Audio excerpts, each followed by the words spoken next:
I took a day off from work to get everything ready around the house for the holidays. Our daughter Casey was supposed to be home from college tomorrow.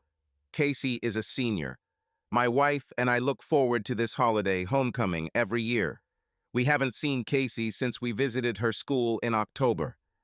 Diana, my wife, has been working a lot of overtime the past few months. The company she works for is considering buying one of its competitors. Diana is the project manager responsible for due diligence. Her report to the board of directors will help determine the purchase price. It's a big responsibility that requires long hours and multiple trips to the target company's headquarters in Phoenix. It was a difficult 4 months for Diana and for me. I miss my wife. We usually close Casey's bedroom door after she leaves in the fall. There's really no reason to use the room. I decided to dust and vacuum the room before making her bed. I lifted the duvet cover so it wouldn't get caught in the vacuum cleaner, and then I saw this. Leaning forward, I prayed that it was just a popped party balloon, but as I got closer, I realized it wasn't. My next thought was disappointment. She didn't have a regular boyfriend. Was this one of those friends with benefits young people talk about these days? I'm no expert on these things, but this thing must have been used no more than a week or two ago. I was dizzy, and I'm sure I screamed loudly, "What is happening?" I had to sit down on the bed for a minute. This could only mean one thing, but the thought that my Diana was cheating was beyond my understanding. We were married for 22 years, and she never once gave me any reason to worry about her fidelity. Of course, she's 43 years old and guys still hit on her. The only small wrinkles on her face are laugh lines. She worries that they are aging her. I told her that they only enhance her natural beauty. She smiled that smile and kissed me when I said it. Her body is as toned as it was when we got married. Before this damn project, Diana spent 3 days a week in the gym. Last spring, we took 2 weeks and went to the Bahamas. Diana attracted the attention of men. I shook the cobwebs out of my head and went to the kitchen to get a plastic bag. I hid the evidence in a bag, the bag in an envelope, and then hid it in the bottom of the freezer in the garage. That's the only thing I could think of. Save evidence just in case.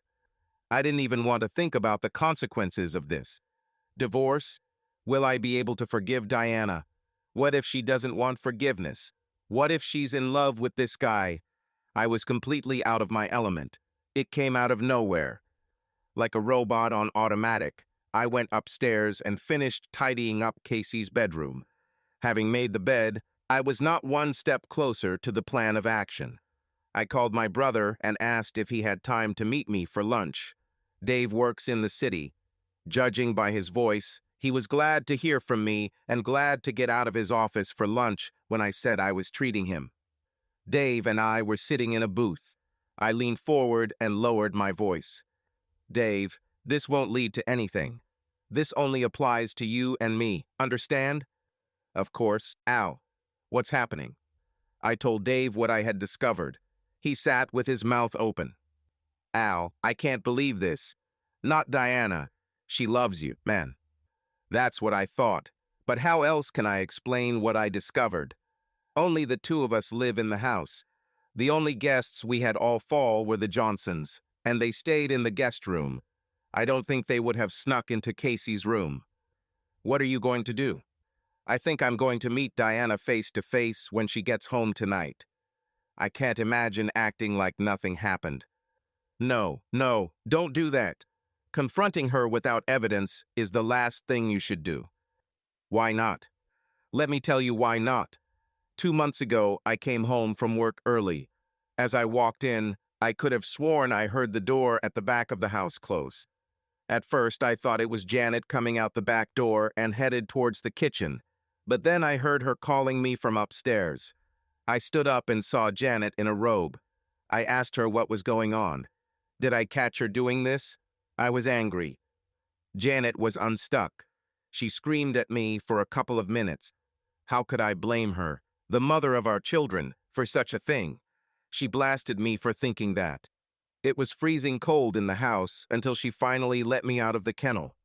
Certainly, I still suspected. I didn't let her know, But after that, I kept my eyes wide open. I don't know if Janet realizes this. I hope not, but I've been making a checklist for the last 2 months. What kind of checklist is this? Check her closet, check her phone, check the bedroom for signs of cheating. A couple of times I came home unexpectedly for lunch. I paid closer attention to Janet's appearance. Any changes in her behavior, any changes in our sex life. Where the hell did you get that checklist? I found it on the internet. It's amazing what's there. I just Googled cheating wife and all sorts of crap came up, including a checklist. During this entire conversation, our waitress came and went, taking our order, bringing our lunch, bringing our check. Throughout it all, I caught her listening. Finally, when she brought our check, she leaned over and spoke. I caught my boyfriend checking his phone. He and his mistress maintained a constant stream of messages. He tried to deny it, but it was too much. I left him. I left the restaurant not knowing what I was going to do. I sat in the office and listened to Rachmaninoff. Classics always calm me down and help me think. Was there any other evidence of infidelity? Anything but one piece of evidence? Of course, Diana worked late. I returned home late at night and even went to the office on Saturdays. There were trips out of town. What did Dave say? Has behavior changed? It dawned on me. Last month, Diana changed our bedroom layout quite a bit. That was a month ago, and until today's conversation with my brother over lunch, it never occurred to me that Diana was doing this for anyone other than me. It's time to do another investigation. Diana will be home in a couple of hours, so there's no better time to start than now. First, I searched her wardrobe, rummaging through boxes and bags. Nothing fancy except a new bikini in a bag from Nordstrom that still had the tags on it. Could this be what she wears for him in Phoenix? I'd definitely look for it the next time she's out of town. Then I looked in her drawers. Again, nothing I haven't seen before. No new frilly underwear, no nightgowns, no short dresses or tops, which I haven't seen on her. By the time I finished my search, it was time to cook dinner. It was salad night, so it was easy. I opened a bottle of Burgundy Pinot Noir and sat in the kitchen, waiting for Diana to return. When she walked through the door 15 minutes later, I couldn't believe that this was the woman I suspected of cheating on me. She practically dropped her briefcase on the floor, hugged me, and kissed me deeply. Then I felt the taste of wine on her lips. I'm so happy to be home. 2 weeks with my family. I handed in my report this afternoon. It's finished. I hope you don't mind. I took my team across the road to the Met and bought drinks. I had to thank them all for their hard work. I drank 1 glass of wine and immediately went home. She kissed me again. Oh, honey, I've missed you so much these past few months. I hugged her waist and pulled her towards me. I missed you too. Does this mean you won't have work for the next 2 weeks? No work? I hope so, but I wouldn't be surprised if a question or two doesn't come up and I have to take the call. If I'm lucky, I won't have to leave. I promise to keep this to a minimum. I'm looking forward to 2 weeks with you and Casey. She called. I talked to her this morning. Her flight lands at 11 and we'll pick her up. Does she have plans for tomorrow evening? We were talking about it. She will have dinner with us. She looks forward to home-cooked food. Then after dinner, she meets with friends. She said we would spend the entire Sunday afternoon catching up. Diana and I had a wonderful evening. We drank wine and almost the second bottle, ate a salad, drank 2 cognacs, and talked the whole time. I almost forgot about my suspicions while we were talking. At 9:30, Diana was tipsy and couldn't stop yawning. Let's go to bed. I need to get some sleep. Diana fell asleep as soon as her head hit the pillow. I stayed up to read. An hour later, she fell into a deep sleep, and I did something I had never done before. I reached over and grabbed her phone from the nightstand, pressing the button to open it. It was blocked. After that, it took at least 2 hours to fall asleep. The waitress's words haunted my thoughts. I caught my boyfriend while I was checking his phone. Diana got up before me, and I smelled the coffee brewing. I entered the kitchen. "Good morning, sleepyhead. How long have you been up? I'm sorry I ignored you. I didn't realize how exhausted I was. I'll make it up to you when Casey goes out with his friends this evening. I promise." Here she is again, so cute. Are these the words of a cheating spouse? But still, why is her phone blocked? I decided to try a trick that came to me at 1 in the morning. I took Diana's phone from the kitchen table. "Diana, I need to call Sandra's husband about that fishing rod that he put up for sale. Can I get her number from your contact list?" Sandra was one of Diana's employees, and her husband was an avid fly fisherman. I didn't wait for Diana's answer. I just pressed a button that said the phone was locked. "Diana, the phone is locked. When did you start blocking him?" "The password is the same as our garage door, 4002. I started locking it ever since I returned to my desk and found Kevin looking at the photos on my phone. I left my phone on my desk while I was in a meeting, came back, and the little spy was holding the phone in his hands and rummaging through my gallery. He was so close," Diana spread 2 fingers a couple of centimeters apart, "from being fired. And so he has a warning in his personal file. One more rule violation and he'll be out. I probably didn't tell you because it was a personnel matter, and you and I always treated it as confidential information." I pressed 4002 while Diana was talking, and the phone opened. "I would fire him. You're too lenient." I probably would have done that, but his wife just had a baby. I hope he takes advantage of his second chance. Good luck with that. I wrote down Sandra's mobile number and had to call later, just to continue my story about the fishing rod. Of course, I can always use another fishing rod. I didn't hang up. "So, what's so interesting about the photos in your gallery that this guy almost got fired?" Diana laughed. "Wouldn't I like to know? There are no nude photos of my lover here, no selfies of me. Just a couple of photos from the flower show Janet and I went to last month, and some cute pictures of Casey that she sent last semester. Your wife is boring. No nude photos of your mistress." I couldn't believe she said that. I kept looking through her gallery, and she was telling the truth. Just photos of flowers and Casey. Who the hell is your mistress? I hope I asked that without sounding as annoyed as I felt. Diana laughed again. "Why do you ask? Stupid. Who else could it be?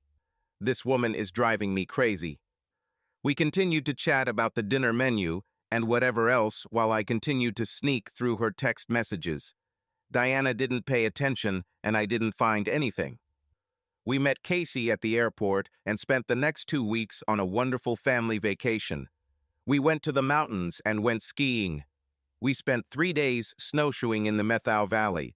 We spent the night in a rented house just a few meters from the Chewich River. Diana answered several calls for work and spent only 1 day in the office. The mystery of the hidden bikini was solved when I opened my Christmas present from Diana. 2 tickets to the Bahamas for early March. And I have something special to wear while we're there. She confused the hell out of Casey when she picked up 2 small pieces of fabric. Please, Mom. I probably would have forgotten this whole mystery with my find if it weren't for my brother. I mean, Diana did nothing but shower me with love and affection during those 2 weeks. Diana and I threw a party to which many of our neighbors were invited. My brother was there with his wife, Janet. They lived in the next block with their 2 teenage twin boys. I like most of our neighbors. We have one of the few neighborhoods in Seattle where people actually take the time to get to know their neighbors and talk to them. There were about 12 couples in our house that evening. There was one of the few neighbors I couldn't stand, Ed Parker.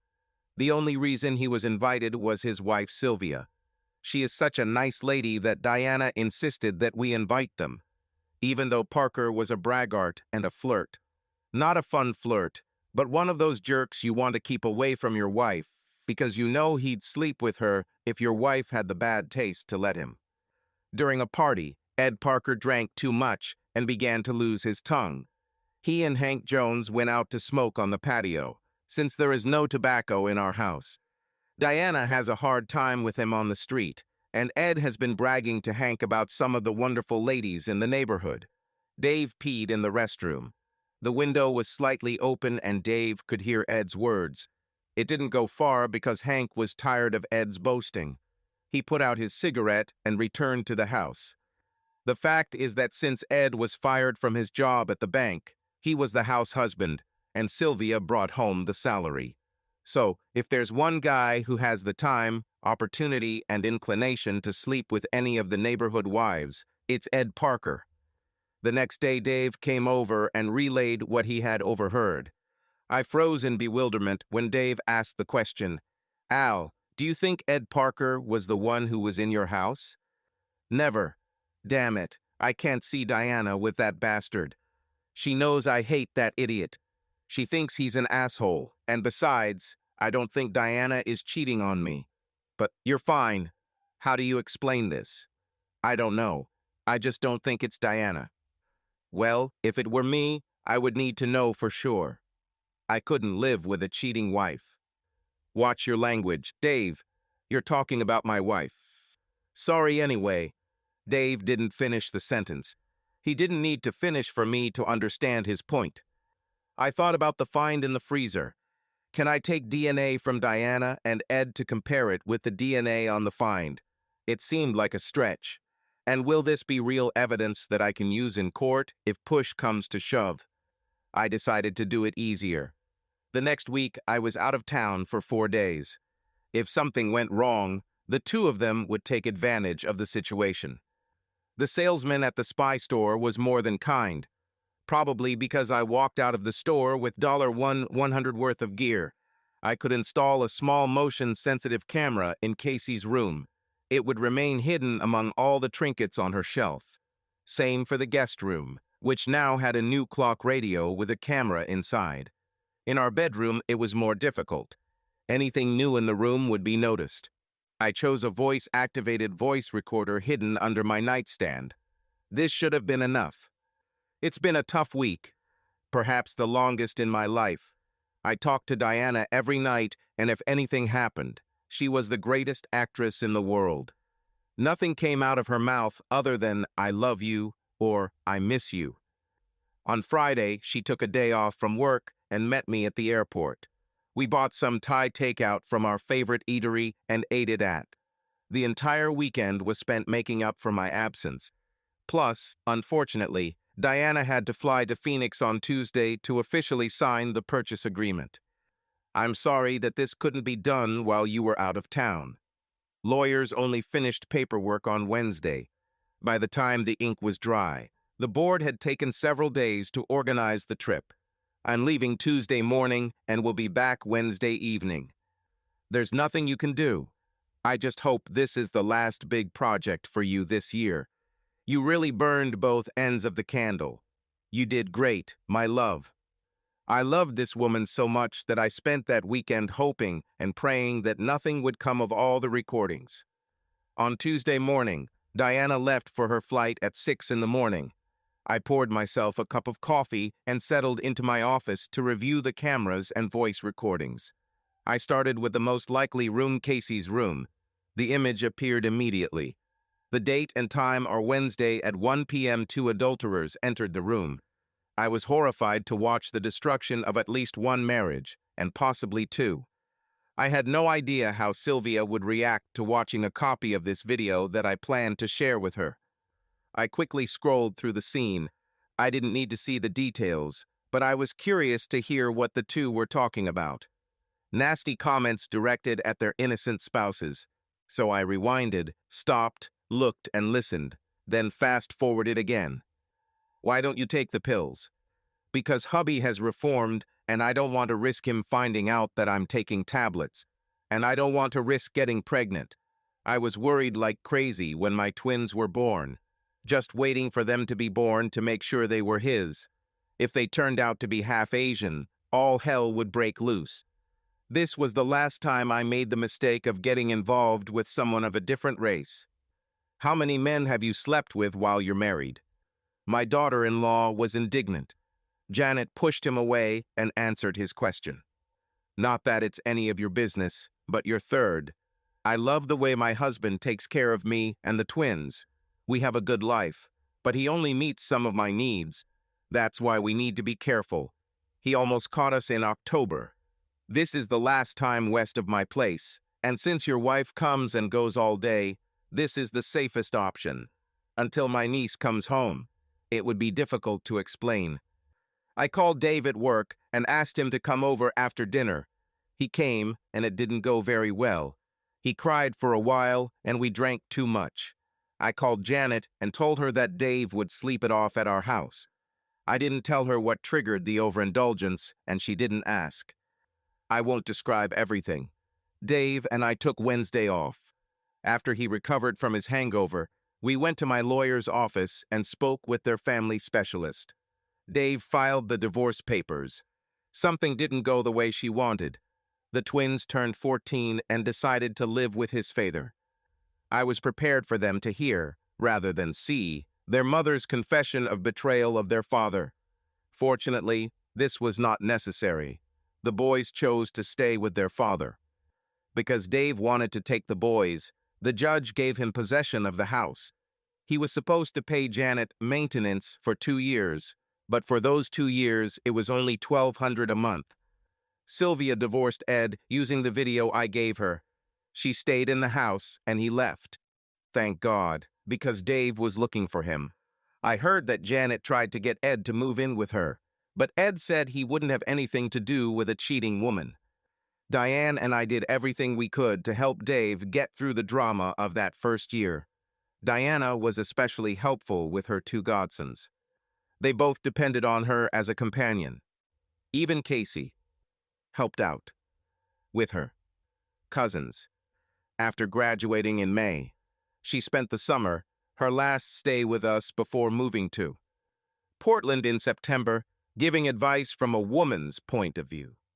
I'm getting ahead of myself a little. I have to tell you what I found on the other video and on the recorder. Nothing. Well, no big deal, and in fact, the voice recorder in our bedroom did record a few of Diana's phone calls. At least half of the calls were during my business trip. Diana talked to her mom, Casey, and her boss. I won't go into details. Let's just say this woman loves me and I have nothing to worry about. She seems to think I'm a pretty great guy. I never told Diana about my suspicions. It's better to leave some things alone. Of course, she now knew about the camera in Casey's room. I made up an explanation.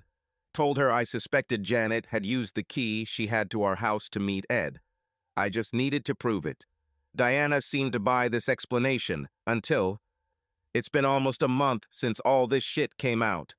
Dinner was over, and Diana and I had an after-dinner drink and relaxed, reading in the living room.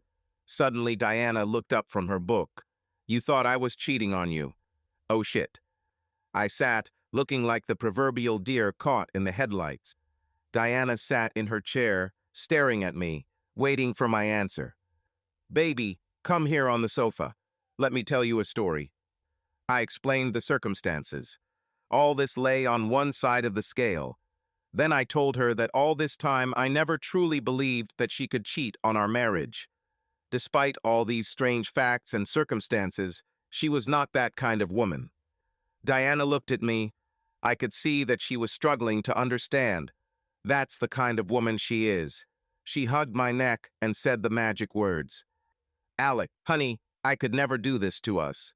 I love you. And that was the end of it. Subscribe to our channel so that your second chaff doesn't cheat on you, and go ahead and listen to the next story, because this story is nothing compared to the next one. If you're under 18, don't even think about listening to the next one.